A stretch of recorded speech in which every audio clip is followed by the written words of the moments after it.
My name is Mohammed Rezk and I'm a registered dietitian. Today we're going to do 10 tips about Ramadan so you can come out of it healthy and also conserve your energy during Ramadan so you can take care of your ibadah and your responsibilities. The first tip we have today is to set an intention to take care of our health and to meet our energy needs during Ramadan and to get curious about what we're putting in our bodies and why.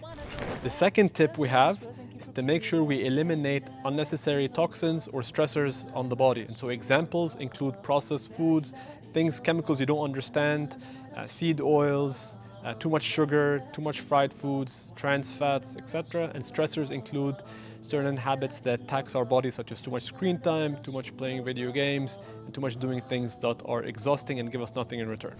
Tip number 3 is to make sure that you fill your limited eating window with nutritious foods, basically foods that you can recognize, foods that if you ask yourself, was it present during Prophet Muhammad's time? Then the question would be yes, and examples would be vegetables, fruits, meats, things that have grown from the earth that Allah has provided for us, and minimize the processed foods as much as possible.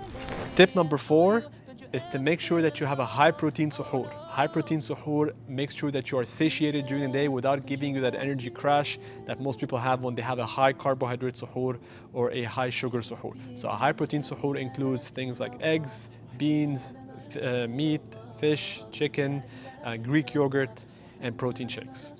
Tip number 5 is to make sure you break your fast in accordance with the sunnah. And so what you would do is you would have 2 to 3 dates as soon as Maghrib, and then after that you would pray Maghrib and then sit down and have a proper balanced meal. Follow what Prophet ﷺ used to do, which is a third of your stomach food, a third water, and a third empty. The food needs to be balanced in carbohydrate and proteins. The best example I can give you is if you take a plate, split it in half and 2 quarters, 1 half would be vegetables, 1 quarter would be carbohydrates, and 1 quarter would be proteins. Tip number 6 is to make sure you pay attention to hydration. When you're allowed to eat and drink, try to have 300 to 500 milliliters of water per hour, and that should give you your 1.2 to 2.2 liters of water per day.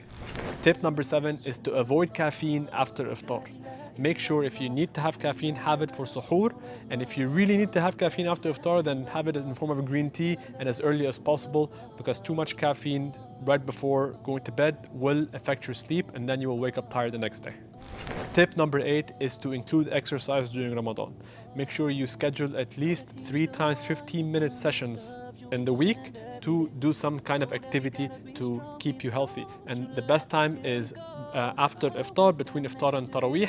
However, some people like to do it right before iftar. If it's resistance training, that's totally fine if you have some experience with exercise. And the goal is to keep it simple and minimize the time and not do too much so that you don't tax your body. Tip number 9 is to make sure that you are not eating a heavy meal before going to bed.